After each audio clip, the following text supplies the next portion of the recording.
കൃഷ്ണൻകുട്ടിയാണ് മണിമലയിൽ നിന്ന്. ശ്രീ കൃഷ്ണൻകുട്ടി, ഈ Cuba America ഉപരോധത്തിനും അവർ തമ്മിലുള്ള കടുത്ത പോരാട്ടത്തിനുമൊക്കെ എത്രയോ കാലത്തെ 7 പതിറ്റാണ്ട് കാലത്തെ 67 വർഷത്തെ ചരിത്രമുള്ളതാണ്. ഇപ്പോൾ വീണ്ടും ഞാൻ ക്യൂബയിൽ ഭരണമാറ്റം വരുത്താൻ പോകുന്നുവെന്ന് പറയുകയാണ് ട്രംപ്.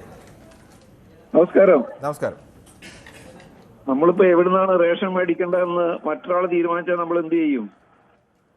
ഏതാണ്ട് അതേ അവസ്ഥയിലല്ലേ നമ്മളിപ്പം എത്ര ദിവസത്തേക്കാണ് ക്രൂഡ് ഓയിൽ റഷ്യയിൽ നിന്ന് വാങ്ങേണ്ടതെന്നുള്ള ഉത്തരവൊക്കെ വാങ്ങി കഷത്തി വെച്ചിട്ട് നമ്മുടെ രാഷ്ട്രം ഭരിക്കുന്നവർ മിണ്ടാതിരിക്കാന്ന് വെച്ചാല് ഓരോ ഇന്ത്യക്കാരനും, എനിക്കും താങ്കൾക്ക് ഉൾപ്പെടെയുള്ള ഓരോ ഇന്ത്യക്കാരനും അത് നാണക്കേടല്ലേ? നമുക്ക് ആത്മാഭിമാന ബോധം വേണ്ടേ? ഓരോ ഇന്ത്യക്കാരനും ആത്മാഭിമാന ബോധം വേണ്ടേ? നമ്മൾ ബ്രിട്ടീഷുകാരെ ഇന്ത്യയിൽ നിന്ന് ഓടിച്ചതിന് ശേഷം നമ്മൾ സ്വയം പര്യാപ്തതയുള്ള അല്ലെങ്കിൽ സ്വയം ഭരണമുള്ള ഒരു പരമാധികാര റിപ്പബ്ലിക്കായ രാജ്യമാണ് ഇന്ത്യ. ആ ഇന്ത്യയെ ഒരാൾ ഇങ്ങനെ റിമോട്ട് കൺട്രോളിൽ നയിക്കുക എന്ന് വെച്ചാല് ഈ 140 കോടി ജനങ്ങൾ എങ്ങനെ സഹിക്കും? അതിന്റെ ഉത്തരവല്ലേ ആദ്യം കിട്ടേണ്ടത്, പിന്നല്ലേ ക്യൂബയുടെ കാര്യം. ഇപ്പോ ട്രംപ് കാണിക്കുന്നതിനെല്ലാം മിണ്ടാതെ ഇരിക്കുന്നത് ഈ മോദിയുടെ അല്ലെങ്കിൽ ഇന്ത്യ ഭരിക്കുന്നവരുടെ എന്തോ കാര്യമായ സംഗതി ട്രംപിന്റെ കയ്യിൽ ഇരിപ്പുണ്ട്. അത് വെച്ച് ഇവരെയൊക്കെ എന്തൊക്കെ വേണമെങ്കിലും ചെയ്യാവുന്ന അവസ്ഥ ഇന്ത്യയിലെ ഭരണാധികാരിയുടെ കയ്യിലുള്ള എന്തോ അവരുടെ ഉണ്ടെന്നാണ് നമ്മൾ മനസ്സിലാക്കേണ്ടത്. ഇപ്പൊ നോക്കൂ, ഖൊമേനിയുടെ മരണം, ആ മരിച്ച് അയാളുടെ സഞ്ചയനവും അടിയന്തരവും എല്ലാം കഴിഞ്ഞിട്ടല്ലേ നമ്മള് അനുശോചനം രേഖപ്പെടുത്തിയത്? നാണക്കേടല്ലേ അത്? ഒരാൾ മരിച്ചു കഴിഞ്ഞാൽ സംസ്കാരം കഴിഞ്ഞിട്ടില്ല. ഒരാൾ മരിച്ചു കഴിഞ്ഞാല് ആ ദിവസം അതിന്റെ പിറ്റേ ദിവസമല്ലേ പറയുക അതിനെ പറ്റിയിട്ട്? ദിവസങ്ങൾ കഴിഞ്ഞിട്ടാണോ പറയുക? അങ്ങനെ എന്തുകൊണ്ടാ പറയേണ്ടി വന്നത്? നമുക്ക് ഇവിടെ വന്നിട്ടൊരു കപ്പൽ തിരിച്ചുപോയ വഴിക്ക് അതിനെ ആക്രമിക്കപ്പെട്ടു. അതിന് ഇന്ത്യക്ക് കൈയുണ്ടോ ഇല്ലയോ എന്നുള്ള ഒരു ആരോപണം വരാനുള്ള സാധ്യതയെ പറ്റി കണക്കാക്കിയപ്പോഴായിരിക്കും ഒരുപക്ഷെ ഇങ്ങനെ പോയി അനുശോചനം രേഖപ്പെടുത്താൻ തോന്നിയത്. അതുപോലെയാണ് ഈ വിഷയങ്ങളെല്ലാം. ഇന്ത്യക്ക് മൊത്തം നാണക്കേടാ. ഈ പറഞ്ഞ പോലെ പണ്ട് ബ്രിട്ടീഷുകാർ ഇന്ത്യ ഇറാന്റെ ഒരു കപ്പൽ അടിച്ചിടാൻ ഏതെങ്കിലും തരത്തിൽ സഹായിക്കുകയോ അല്ലെങ്കിൽ അങ്ങനെ നിലപാട് സ്വീകരിക്കുകയോ ചെയ്യില്ല. കാരണം ഞാൻ പറഞ്ഞ അങ്ങനെ ഒരു സംശയത്തിന്റെ കാര്യം പോലും ഇല്ല. ഇന്ത്യയും ഇറാനുമായി താങ്കൾ പറഞ്ഞില്ല, അങ്ങനെ പറഞ്ഞില്ല. അങ്ങനെ ഒരു സംശയത്തിന്റെ ഒരു ഇടപോലും നൽകേണ്ടതില്ല.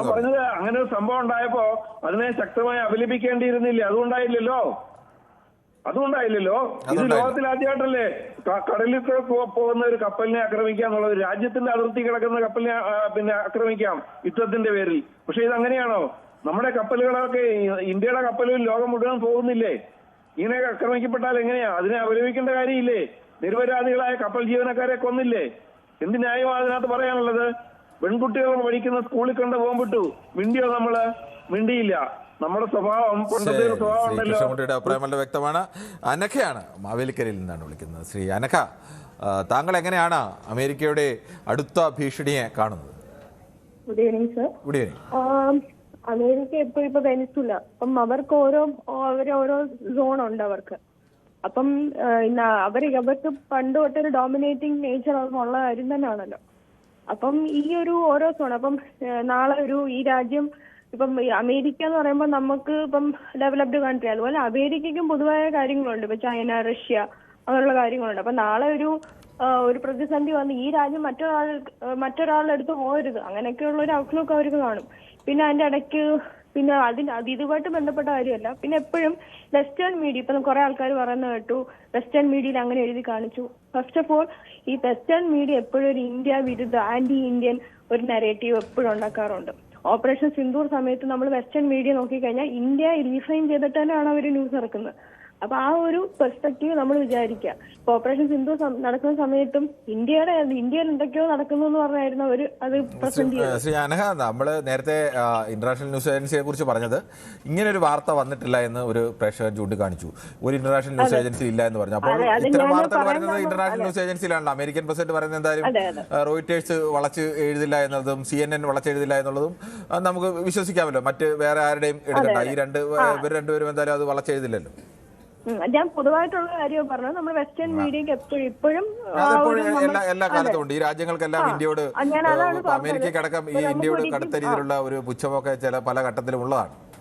അതെ, അതാണ് ഞാൻ പറഞ്ഞത്. ഞാനൊരു ഒരു ജനറലൈസ് ചെയ്ത് പറഞ്ഞാൽ നമുക്ക് ഒരിക്കലും വെസ്റ്റേൺ മീഡിയ മൊത്തത്തിൽ നമുക്ക് അവർ പറയുന്ന ശരിയെന്ന് പറയാൻ പറ്റില്ല. കാരണം എപ്പോഴും ഞാൻ മുമ്പ് അത് പറഞ്ഞു, റീസെന്റ് ആണെങ്കിലും ഓപ്പറേഷൻ സിന്ദൂർ നടക്കുമ്പോഴും എല്ലാം ഇന്ത്യ ആണ് തകർന്നു അടിഞ്ഞുകൊണ്ടിരിക്കുന്നത്. ഇന്ത്യയിലാണ് എന്തൊക്കെ അങ്ങയുടെ വാക്കുകൾ വ്യക്തമാണ്. ശ്രീ മോഹനാണ്, കണ്ണൂരിൽ നിന്നാണ് വിളിക്കുന്നത്. ശ്രീ മോഹൻ എന്ത് തോന്നുന്നു, ഈ ട്രംപിനെ നിയന്ത്രിക്കാൻ ലോകത്ത് ഈ ഐക്യരാഷ്ട്രസഭയോ അല്ലെങ്കിൽ പ്രധാനപ്പെട്ട രാജ്യങ്ങളൊക്കെ യഥാർത്ഥത്തിൽ ഇടപെടേണ്ടതല്ലേ? അത് ഇടപെടുന്നില്ലല്ലോ. അതുകൊണ്ടാണല്ലോ വീണ്ടും ഇതുപോലെ വരുന്നത്. 140 കോടി ജനങ്ങളില് ഇന്ത്യയെ ഡിക്റ്റേറ്റ് ചെയ്യുകയെന്ന് നിങ്ങൾ അവിടെ പോയിട്ട് 30 ദിവസത്തേക്ക് റേഷൻ പിടി എണ്ണ വാങ്ങിക്കൊണ്ട് പറയുന്ന പോലെയുള്ള അവസ്ഥയിൽ എത്തിയിരിക്കുകയാണ്. വെനിസ്വേലിനെ പിടിച്ചു വെച്ചിട്ട് അവിടെ. കൂടുതൽ വാർത്തകൾക്ക് news 18 Keralam YouTube channel subscribe ചെയ്യുക.